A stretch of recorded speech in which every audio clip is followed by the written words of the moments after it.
مولاي صل وسلم دائما أبدا على حبيبك خير الخلق كلهم.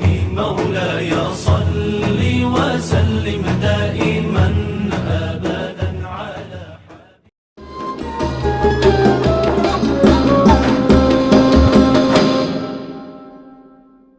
بسم الله الرحمن الرحيم. السلام عليكم ورحمة الله وبركاته.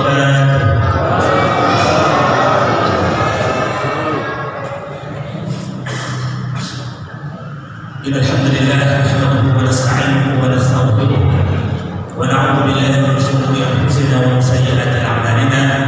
من يهده الله فلا مضل له ومن يضلل فلا هادي له. وأشهد أن لا إله إلا الله وحده لا شريك له وأشهد أن محمدا عبده ورسوله. أما بعد. Jamaah salat Isya dan tamu yang sangat berbahagia. Alhamdulillah, tsumma alhamdulillah, tsumma alhamdulillah. Segala puji bagi Allah Subhanahu wa taala. Allah Subhanahu wa taala memberikan kepada kita kesehatan, memberikan kepada kita kemampuan dan waktu luang untuk bisa melaksanakan kewajiban kita sebagai hamba Allah Subhanahu wa taala. Dan di 10 terakhir Ramadan ini Allah Subhanahu wa taala masih memberikan umur yang panjang untuk bisa merasakan ibadah di 10 terakhir yang merupakan inti daripada bulan suci Ramadan. Nabi sallallahu alaihi wasallam yang sangat berbahagia diceritakan oleh istri beliau dan juga disaksikan oleh para sahabat. Jika Nabi sallallahu alaihi wasallam telah masuk di 10 terakhir, maka beliau akan menjadi orang yang bersungguh-sungguh dalam beribadah, tidak sebagaimana Rasulullah di 20 malam terakhir. Kalau 20 malam pertama Nabi sallallahu alaihi wasallam begitu betulnya beribadah, begitu semangatnya beribadah, maka kata istri beliau, Nabi akan lebih dahsyat lagi di 10 terakhir Ramadan. Kita ini bukanlah orang yang pertama kali Ramadan, tapi kita ini adalah orang-orang yang sudah menjadi alumni Ramadan beberapa tahun lamanya. Bapak dan ibu kami yang sudah usia 60 tahun, ya, dan usia balik 15 tahun misalnya, maka kita paling tidak sudah mendapatkan 45 tahun Ramadan. Jadi bukan alumni biasa, tapi senior dari alumni. Jadi malam-malam yang seperti ini hendaknya menjadi malam yang sudah kita pengalaman dan jangan kita terkecoh lagi. Masa kita terkecoh sekian puluh kali Ramadan kita tidak mendapatkan malam yang begitu. Saatnya sekarang, Bapak dan Ibu yang kami muliakan, saatnya sekarang kita melihat kembali Ramadan kita yang lalu. Biasanya di antara kita ada yang menyesal, ada bahkan yang menangis di akhir Ramadan ternyata belum maksimal, masih sibuk dengan perdagangan, masih sibuk dengan aktivitas yang seharusnya bisa diwakilkan, masih sibuk dengan perkara yang seharusnya dia nomor 2, tapi kita menjadikannya nomor 1. Ayo mari kita melihat Ramadan kita yang telah lewat. Jangan sampai Ramadan kali ini kita menyesal lagi. Tapi jangan lagi Ramadan ini kita menjadi deretan orang-orang yang menyesal kembali. Kenapa dulu saya tidak maksimal ketika 10 terakhir? Ada tepuk lagi, ada pekerjaan lagi, masih banyak kue yang dibuat. Tapi itu kue Ramadan dan di Ramadan masih ada. Tapi ini Lailatul Qadar tidak bisa datang 2 kali setahun. Dia cuma sekali setahun. Bapak dan Ibu yang kami muliakan. Kabeh Bapak Ibu, anak-anak kita, ya, pasangan kita, istri kita. Nabi sallallahu alaihi wasallam kata Aisyah, Nabi kalau sudah 10 terakhir, ayyuqadha ahlahu. Beliau membangunkan istrinya. Kalau tadi sampai dalam protokol ada pukul 2.30 salat malam. Tapi ya ini sebentar nih. Ya, kalau bisa minum apa yang bisa kita minum yang menguatkan kita untuk beribadah, silahkan. Yang penting tidak punya negatif yang panjang. Kesempatan tidak berulang lagi. Tidak ada yang jamin besok kita bisa hidup dalam Ramadan yang sisa ini. Jamaah yang sama berbahagia. Tadi disampaikan oleh protokol bahwa judul ceramah malam hari ini adalah Al-Quran dan Ruh. Ini kami sampaikan juga berkenaan dengan 10 terakhir Ramadan. 10 terakhir Ramadan ini disebutkan oleh Allah Subhanahu wa taala, inna anzalnahu fi lailatul qadr. Kami menurunkan Al-Qur'an di malam Lailatul Qadar, di malam Al-Qadar. Al-Qadar artinya malam kemuliaan. Malam yang penuh dengan kemuliaan. Malam yang penuh dengan kemuliaan. Lailatul Qadar. Wa ma adraka ma Lailatul Qadar.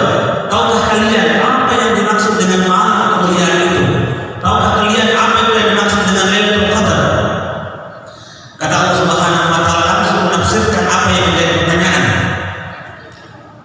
Lailatul Qadar, malam yang mulia itu khairun, lebih utama, lebih baik, lebih mulia daripada min alfi syahr, dari 1000 bulan.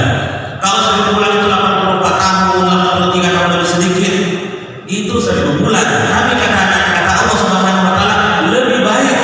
Bisa jadi 2000 bulan, bisa 3000 bulan, karena Allah tidak memberikan batasan. Dan ini kaidah, ini aturan main di dalam tafsiran. Di dalam ilmu tafsir ada aturan main. Ketika Allah Subhanahu wa taala tidak memberikan batasan, maka itu adalah hal yang tidak bisa kita batasi. Ketika Allah mengatakan lebih utama dari 1000 bulan, artinya lebih utamanya itu tidak ada ujungnya. Tidak ada ujungnya. Jadi jangan kita mengatakan lebih baik daripada bisa orang beribadah 84 tahun satu malam itu. Iya, tapi kata Allah justru jauh lebih baik. Dan sekali lagi, lebih baik di sini Allah tidak memberikan batasan. Artinya apa? Ini bisa saja lebih daripada 1000, 2000, 3000. Kenapa? Allah ketika memberikan pemberian kepada hambanya, Allah tidak ada begitu. Tapi kalau Allah Subhanahu wa taala memberikan sesuatu kepada kita, itu tidak hitung-hitung. Lebih baik dari 1000 bulan, ya silahkan hitung sendiri. Ya, akan jauh lebih panjang acara yang begitu. Kenapa? Kita bermuamalah, berinteraksi dengan Ar-Rahman, Ar-Rahim, yang Maha Pengasih, lagi Maha Penyayang, yang tidak ada batasan rahmatnya. Wa rahmati, kata Allah Subhanahu wa taala, wasi'at kulla syai'. Rahmat Allah, kasih sayang Allah Subhanahu wa taala akan meliputi segala sesuatu, dan ketika segala sesuatu disebutkan tidak ada batasannya. Jadi lebih baik daripada 1000 bulan itu tidak ada batasannya. Jamaah yang sangat berbahagia, Al-Quran dan Ruh sangat erat dengan 10 terakhir. Karena momen ini adanya di 10 terakhir. Kalau Bapak Ibu dengarkan kata Ruh, apa yang terbayang dalam benak kita? Keluar rohnya. Kalau orang sudah keluar rohnya, artinya masih hidup atau masih mati, sudah mati. Kalau ilmu kedokteran, orang yang sudah keluar rohnya sudah meninggal. Artinya roh itu sumber kehidupan atau bukan, Bapak dan Ibu? Dia sumber kehidupan. Artinya kalau dicabut tidak ada kehidupan di orang. Nah, kalau kita membuka Al-Quran, ya, kalau kita membuka Al-Quran dari 6000 ayat lebih, ya, jumlah ayat di dalam Al-Quran, Bapak dan Ibu yang dimuliakan, menurut bacaan yang kita punya, ya, menurut Al-Quran yang kita punya, yang dipakai di Indonesia, yang dipakai dicetak di berbagai di percetakan Raja Fahad di Madinah, ya, kemudian di Asia Tenggara dan kebanyakan negara muslimin, itu jumlah ayatnya. Tapi ingat baik-baik, ya, jangan sampai kita kalau Ramadan ini belum tahu berapa jumlah ayat Al-Quran. Saya kasih rumus supaya tidak lupa. Ada 4 angka. Jumlah ayat Al-Quran ada 4 angka. Jadi angka pertama dengan angka terakhir itu sama. Yang kita pikirkan ini yang kata-katanya. Angka pertama dengan yang terakhir dari ribuan berarti 4 angka. Yang pertama angkanya yang kedua, yang terakhir juga 6. Jadi 6 titik 6. Sisa yang titik-titik ini kita kasih dulu sedikit. Dulu kita biasa mendengar jumlah ayat Al-Quran 6.666, itu bisa kita dengar. Tapi kalau kita melihat detail langsung dari Al-Quran yang kita pakai, ternyata jumlah ayat Al-Quran itu sama dengan 6.006 pertama, 6 terakhir. Yang tengah-tengahnya ini kalau mau mudah untuk mengingatnya, itu adalah jumlah antara umur dakwahnya Nabi di Mekah selama 13 tahun dan umur dakwahnya Nabi di Madinah selama 10 tahun. Jadi berapa Bapak Ibu? 13 tambah 10 23. Itulah angka yang di tengah. Jadi kalau pusing, bingung berapa angka di tengah antara 6 dan 6 ini, maka ingat Nabi berdakwah 13 tahun di Mekah dan 10 tahun di Madinah. Jadinya 23. Jadi jumlah ayat Al-Quran yang kita pegang sekarang ini itu 6.236. Jadi insya Allah kalau ini tidak ada masalah. Tidak ada masalah berapa jumlah ayat Al-Quran. 6 pertama, 6 terakhir, di tengah-tengahnya itu angka ratusan dan puluhannya itu jumlah antara 13 tahun Nabi di Mekah berdakwah dan 10 tahun Nabi berdakwah di Madinah.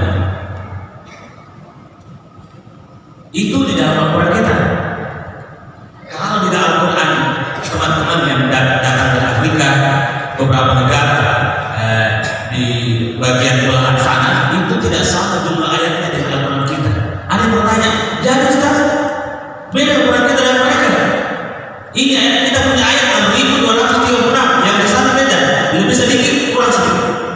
Berarti Al-Qurannya beda Ustaz? Berarti banyak Al-Quran ini? Tidak.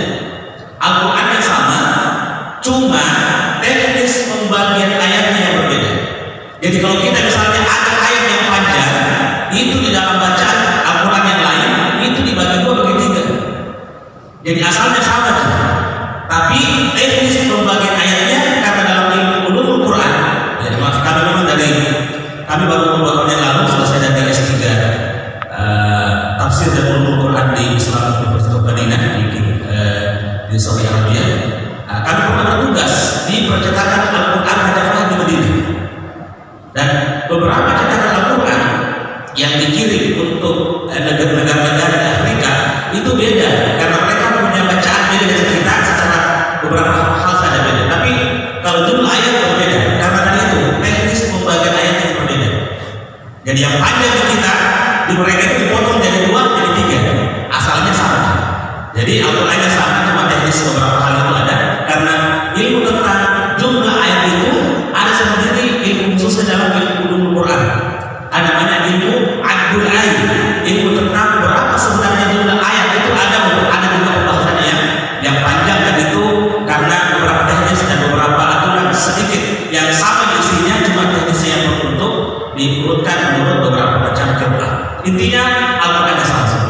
Baik. Dari 6.236 ayat dalam Al-Quran, Allah Subhanahu wa taala menyebutkan kalimat roh itu paling tidak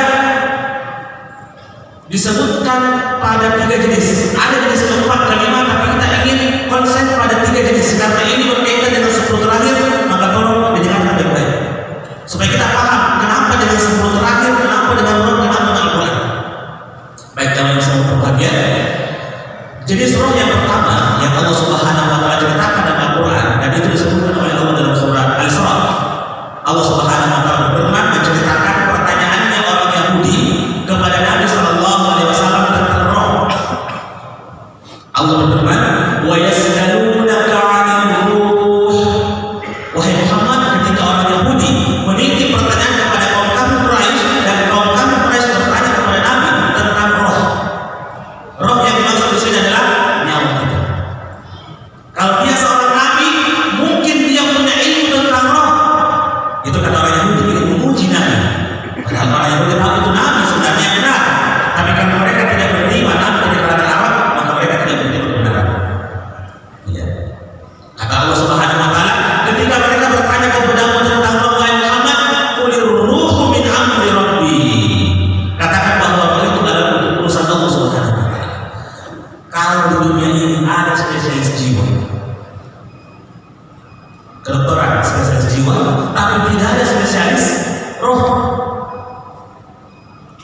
Jiwa dalam bahasa Arab itu disebut dengan nafs. N-A-F-S, nafs. Makanya kita sering mendengarkan ya ayyatuhan nafsul mutmainnah, jiwa yang tenang ketika dicabut rohnya. Roh itu ketika bersendiri tidak bercampur dengan tubuh. Ketika tubuh bersendiri tidak ada rohnya, namanya jasad. Makanya Allah mengatakan dalam Al-Quran, wa ma ja'alnahu jasada. Itu kalau jasad yang tidak rohnya. Tapi ketika roh dengan jasad digabung jadi satu, itu namanya dalam bahasa Arab berubah, yang disebut dengan nafs. Jadi ketika roh dengan badan bersatu namanya nafs. Ya. Dan nafs ini ada 3 jenisnya. Ada nafsu mutmainnah, jiwa yang tenang. Ketika dicabut namanya, dia berharap kebaikan. Kenapa? Dia senantiasa melakukan kebaikan, makanya dia tenang ketika meninggal. Tapi ada juga nafsul ammarah bisu, jiwa yang selalu memerintahkan untuk berbuat keburukan. Ada jenis yang ketiga, pertengahan antara nafsul mutmainnah dan nafsul ammarah bisu, ada namanya nafsul lawwamah. Ini pertengahan. Kadang berbuat dosa, ya, tapi sering bertobat juga. Sering terjatuh lagi, bertobat lagi. Nah, ini nafsul lawwamah. Senantiasa bertobat juga, tapi sering juga terjatuh ke dalam dosa. Itu nafs. Tapi pembahasan kita ada tentang roh. Ya. Baik, yang sama lagi. Jenis roh yang pertama tadi adalah nyawa. Tapi ikuti baik, kita akan tarik kesimpulan di akhir nanti. Ya. Kemudian roh yang kedua yang Allah Subhanahu wa taala sebutkan di dalam Al-Qur'an, seperti yang tadi kita sebutkan di ayat surat Inna Anzalna. Pasti semua hafal ini. Kebiasaan kalau imam tarwih baca kalau sholat witir. Ya. Inna anzalnahu fi lailatul qadr wa ma adraka ma lailatul qadr. Tapi kalau ada kata roh, tolong ingat. Lailatul qadri khairun min alfi syahr. Tanazzalul malaikatu war-ruh. Itu jenis roh yang kedua di dalam Al-Quran. Apa itu? Yang dimaksud di sini adalah pada malam Lailatul Qadar, malaikat turun dari langit memenuhi bumi. Yang dipimpin oleh siapa? Ruh. Ada malaikat yang namanya Ruh. Malaikat yang namanya Ruh oleh Allah disebutkan di dalam Al-Quran, itu nama lain dari malaikat Jibril.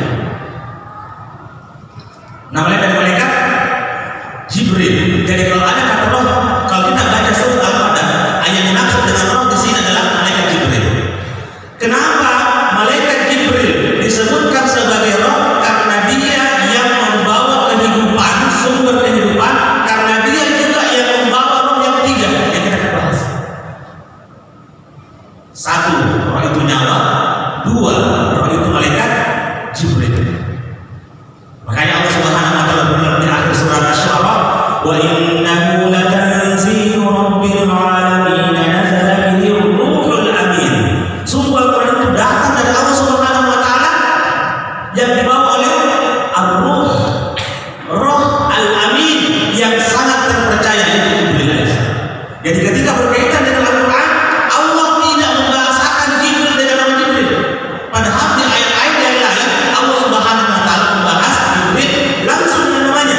Seperti dalam surah Al-Baqarah, qul man kana aduwwan li Jibril disebutkan. Tapi ketika Jibril bersinggungan dengan Al-Quran, tidak disebutkan namanya Jibril, tapi yang disebutkan adalah Ruh. Tapi bagaimana yang kedua ini? 1, roh itu nyawa. 2, roh itu adalah malaikat Jibril. Roh yang ketiga, kita akan tutup dengan roh yang ketiga ini. Roh yang ketiga ini Allah Subhanahu wa taala sebutkan Jibril sebagai roh karena dia membawa roh yang ketiga. Apa yang dibawa oleh Jibril dari langit?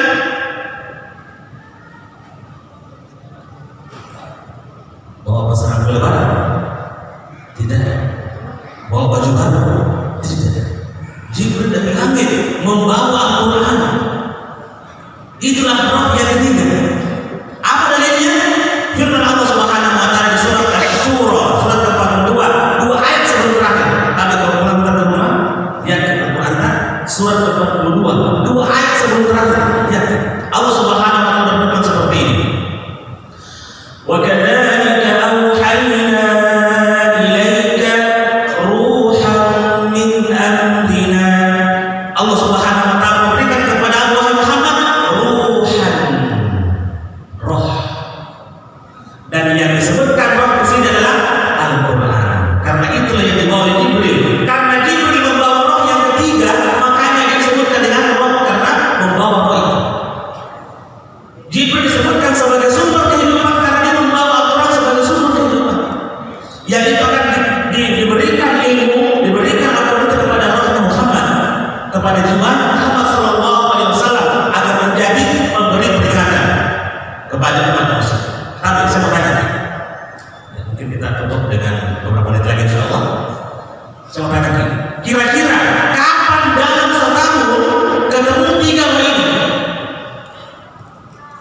Coba pikir sekarang, nyawanya orang, roh, kemudian Jibril, kemudian Al-Quran. Kapan tiga ketemu jenis roh ini dalam setahun? Kalau kita memakai bulan Hijriah 360 hari tahun Hijriah. Dalam 360 hari itu kapan ini roh berkumpul akhirnya menjadi sebuah manusia, sebuah momen yang sangat istimewa. Ya, malam Lailatul Qadar, masya Allah. Tidak ketemu tiga ini kecuali satu kali dalam setahun, yaitu di malam Lailatul Qadar. Jibril turun setelah Nabi wafat, Jibril tidak turun, kecuali karena Jibril tugasnya memberikan wahyu kepada Nabi. Turunnya karena itu, dan ada beberapa hal lain, menolong dan seterusnya. Tapi setelah Nabi meninggal, Jibril tidak turun lagi. Kenapa? Tidak ada lagi Nabi setelah Nabi Muhammad SAW. Tapi Jibril turun nanti sekali setahun setiap malam Lailatul Qadar. Jadi bayangkan Pak, turun Jibril di Lailatul Qadar, kita baca Quran, kita sedang salat malam, sedang salat tahun, dan ada Quran yang mendengarkan, dan itu di dalam jiwa kita masih ada roh. Ketemu tiga roh ini, makanya Allah Subhanahu wa Ta'ala mengatakan khairun min alfi syahr.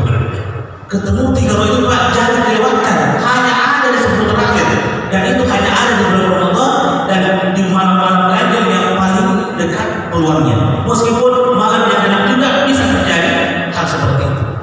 Jadi Allah Subhanahu wa Ta'ala mempertemukan tiga roh ini hanya sekali dalam satu tahun di bulan Ramadan, dan itu di 10 terakhir, dan pasnya di malam Lailatul Qadar, malam yang penuh dengan kemuliaan.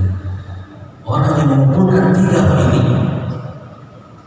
diberikan keutamaan oleh Allah Subhanahu wa Ta'ala. Apa kata Nabi sallallahu alaihi wasallam? Man qama Lailatul Qadri imanan wa ihtisaban, ghufira lahu ma taqaddama min dhanbi. Barang siapa yang menghidupkan malam Lailatul Qadar. Kenapa Ustaz cuma Lailatul Qadar disebutkan? Bukan 30 hari, tidak. Banyak orang yang sibuk bro. Ya, karena keras kehidupan, banyak orang pencariannya kesana kemari cari uang. Dia bisa aja konsentrasi mungkin di malam-malam ganjil saja. Karena 20 pertama itu mungkin dia pergi ke kampung lain, ke pulau seberang untuk mencari nafkah. Nah, dia libur mungkin 10 terakhir. Nah, jangan lewatkan orang yang sibuk di 20 pertama, tolong maksimalkan di malam ganjil di 10 terakhir ini. Dan malam ini malam ganjil.